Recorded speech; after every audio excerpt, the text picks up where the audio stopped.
Happy new year. नववर्ष की बहुत बहुत शुभकामनाएं।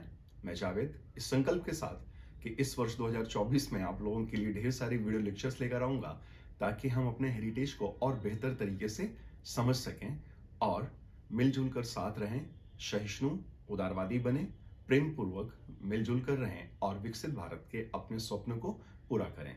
2024 का पहला वीडियो लेक्चर मेरा आप लोगों के लिए समर्पित है और दो स्तंभों से जुड़ा हुआ है, दो पिलर से जुड़ा हुआ है। दोनों आसपास अगल बगल दिल्ली के एक जगह मेहरौली, जिसको कुतुब कॉम्प्लेक्स बोलते हैं, उस वाले एरिया में अवस्थित है।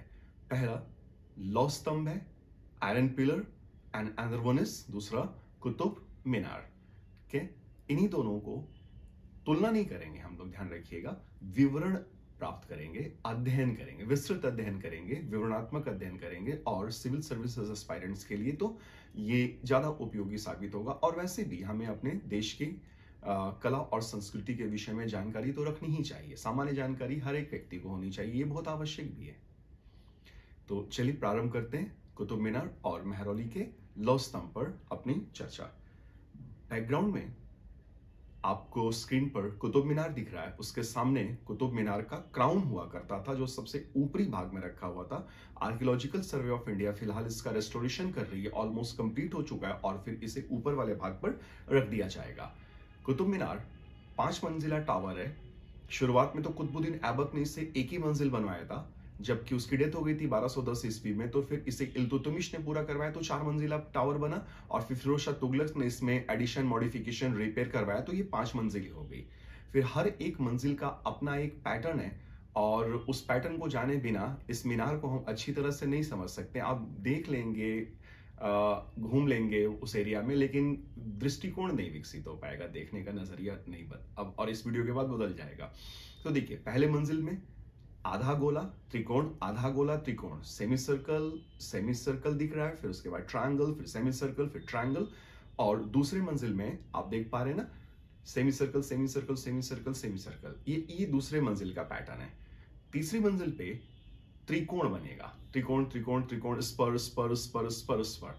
चौथी और पांचवी मंजिल पे जब फिरोज शाह तुगलक ने मॉडिफिकेशन कराया, रिपेयर वर्क कराया, तो उस स्टूपिड सुल्तान ने चौथी और पांचवी मंजिल में लाल बलुआ पत्थरों की जगह व्हाइट मार्बल, सफेद संगमरमर लगा दिया, जिससे मीनार की पूरी खूबसूरती ऊपर वाले भाग में उतनी बेहतर नहीं रह जाती जो इसका बेसिक पैटर्न है लाल बलुआ पत्थरों का। और हर दो टावर के बीच में, मंजिलों के बीच में बैल्कनी बनाए गए हैं, जिनका निचला हिस्सा लटकते हुए मधुमक्खी के छत्ते जैसा लगता है, स्टेलेटाइट हनीकॉम्ब टेक्निक। और अंदर जाने के लिए बेस पर एक स्पाइरल स्टेयरकेस बना हुआ है, अंदर ही अंदर सीढ़ियां बनी हुई, किसी भी बैल्कनी में आप जा सकते हैं। ये प्रवेश द्वार है और ये सजावट की तकनीक, जिसे अरबिस्क कहते हैं, कुरान की आयतों को पत्थरों पर उकेरा गया है ज्यामितीय आकृतियों के साथ, ज्योमेट्रिकल पैटर्न, ज्योमेट्रिकल डिजाइन्स के साथ, अरबिस्क कहलाता है ये। ठीक है, ये एक पैटर्न है।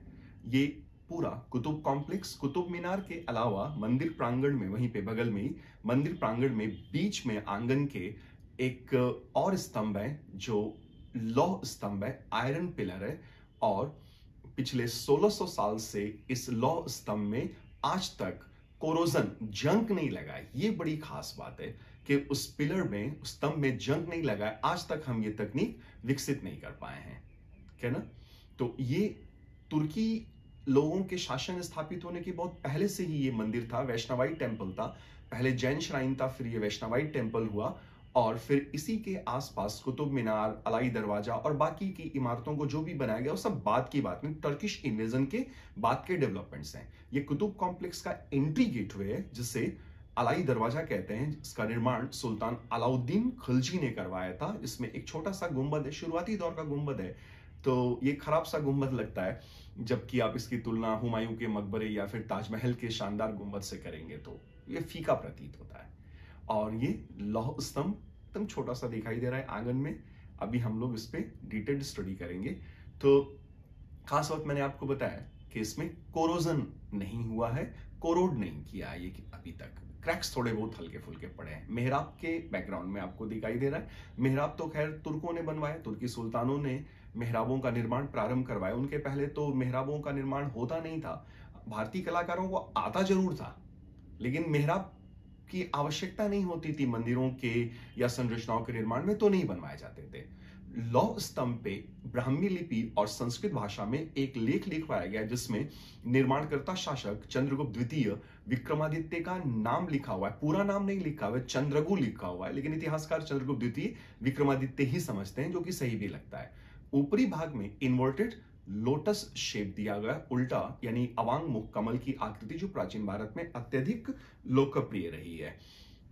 तो ये दोनों स्तंभ प्रसिद्ध हैं हमारे देश के। दोनों में मैंने आपसे कहा कि इमारतों, रंगों, इन चीजों की तुलना नहीं की जाती है, इन्हें समझा जाता है, समझने का प्रयास किया जाता है और फिर मिलजुल करके रहा जाता है। कला और संस्कृति, हेरिटेज पढ़ने का यही मतलब होता है कि हम अपने देश की सभ्यता, संस्कृति को समझें और समझ विकसित करें और बेहतर तरीके से मिलजुल करके रहें, एक दूसरे के साथ सहिष्णु, उदारवादी बनकर।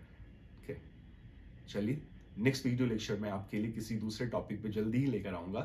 तब तक के लिए बहुत बहुत शुक्रिया। Thank you so much. Thanks a lot. Happy new year once again.